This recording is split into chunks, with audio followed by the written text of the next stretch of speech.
Hi everyone, in front of me I've got VIVO V40 SE and let me share with you how to reset up preferences on this device.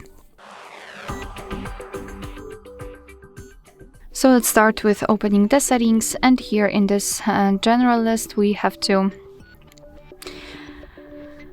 scroll and find the apps. Let's tap.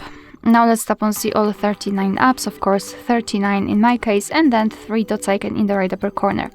Let's tap on reset up preferences, and here your device will inform you what it will actually reset, so among others disabled app notifications and background data restrictions for apps. What's more, no worries, you won't lose any app data, so simply tap on reset and basically this is it. Alright, so that will be all. Thank you so much for watching. I hope that this video was helpful, and if it was, please hit the subscribe button and leave the thumbs up.